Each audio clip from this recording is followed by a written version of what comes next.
I am so honored and humbled to say that this is the first time in the history of the Foreign Ministry of Ghana that our ambassadors are going to work with KPIs. We are going to work with a measurable performance framework. And it shows our willingness to support the President's reset agenda and to set very high standards, which we are known for, by the way. And it's always good to push yourselves to more higher standards. So economic diplomacy is at the center, responsive consular services, and institutionalized accountability. Those have been the guiding principles. And you see when the KPIs are launched and presented to you that they are very, very smart, they are specific, they are measurable, they are attainable, they are realistic, and they are time-bound. Now, these are some of the selected KPIs that we'll be working with. And once again, the government chair will be delighted to see this because in his very well-written address and well-delivered address, he talked about how we must improve trade volumes. Government chair, I'm very happy to inform you that every mission, we have country-specific KPIs. And the minimum threshold we have set is that everybody must increase trade volumes by 10% annually. That's the minimum. The minimum. Some have been given 15%, some 20%, some 25%. Our colleague going to India, God help you, yours is 25%. Because unfortunately for you, President Mahama and Prime Minister Modi, during Prime Minister Modi's state visit, agreed that in their tenure, the next 4 years, they want to double the trade volumes. And the only way it can be doubled is for us to do 25% every year. So you have the highest because our presidents have agreed. So, Prof, God help you. We are praying with you. But everybody has a minimum of 10%. And some of the other selected KPIs, we are going to make sure that we keep an eye on economic diplomacy, creating market opportunities for Ghanaian businesses made in Ghana.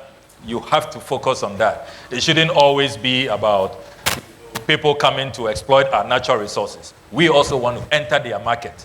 We want to build brands that are international. So that will be a target. A number of PJCCs, we've done the analysis. They've been moribund for years. You will be required to revive all of them within 6 months. And what is impressive about these KPIs is that you have a period for attaining them. Some are 6 months, some are 1 year.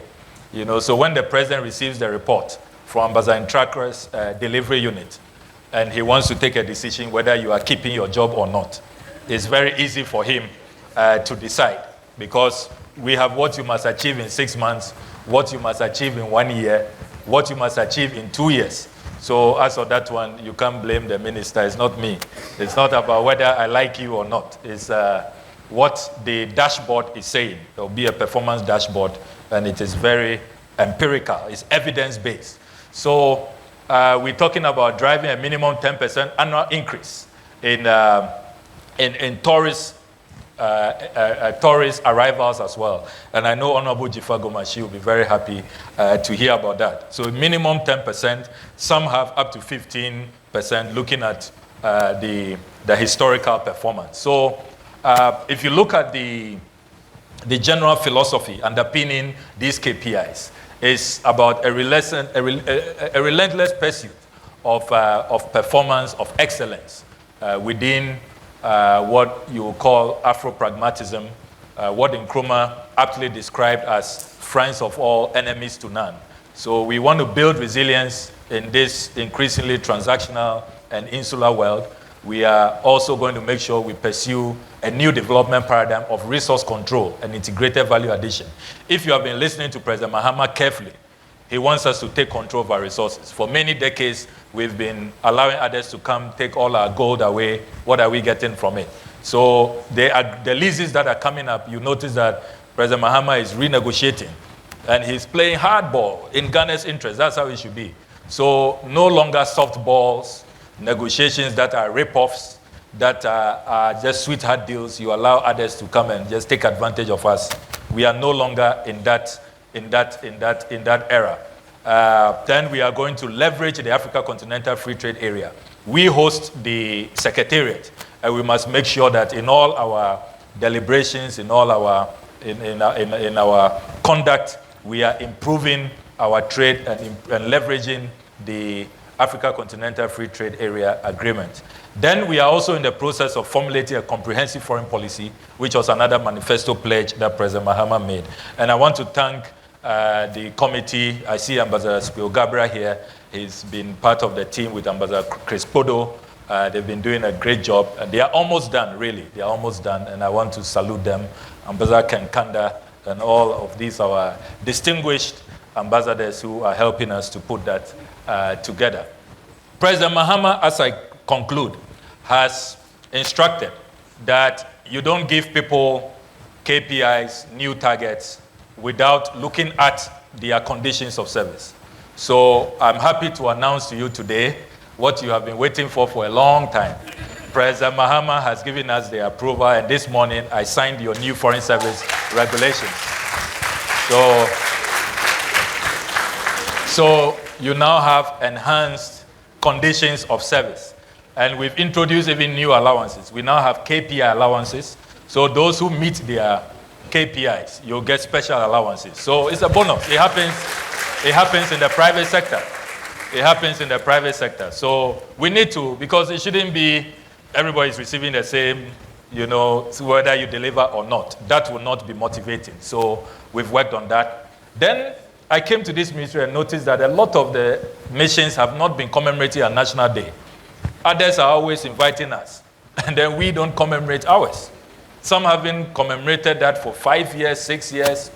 We are saying that that has to stop. It's now compulsory under the Foreign Service Regulations. And we've introduced a new allowance for that, a new allowance for the National Day.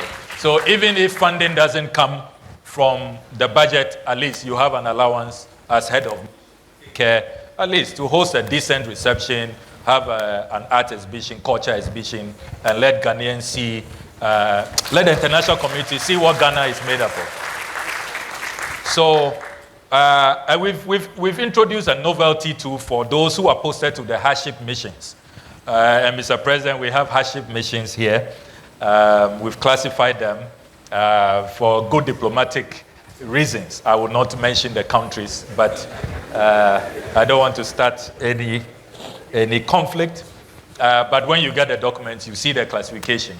And we've introduced a very creative system where those who agree to go serve in these hardship countries, you are not obliged to be there for 4 years. After 2 years, you can put in a request to be cross-posted. And President Mahama gave us full approval to do that. So you can be cross-posted. And within the 2 years, you are also entitled to more home leaves, visit home, unlike the others who are in the other posts. And it will be fully paid for by the ministry. It is at the ministry's cost. And then we also introduce an insurance package. If you are in a war zone, for example, we should have an insurance package. If something happens to you, at least your wife and children should be in the knowledge that they will be catered for. So these are very, very good reforms that we got the President's blessings to outline. And we've also enhanced the education grant. The education grant I came to meet for 3 children was atrocious. And it doesn't even pay the fees of 1 child. So when we discussed with the President, he says, please go ahead, increase it. And they are going to deliver. They are going to bring a lot for Ghana. So let's support them. So that has been done. And then this is the most exciting one that I know you've been waiting for. President Mahama has granted executive approval for the vehicle duty allowance. So the vehicle duty allowance is going to be restored. But there's a caveat. It's only for the Ministry of Foreign Affairs. Yeah. So we don't want others to start agitating and to put sand in our gari. So the principle is clear. As we give people more tasks, more targets to meet, we have to also give them the tools, and we have to resource them, and that has been done.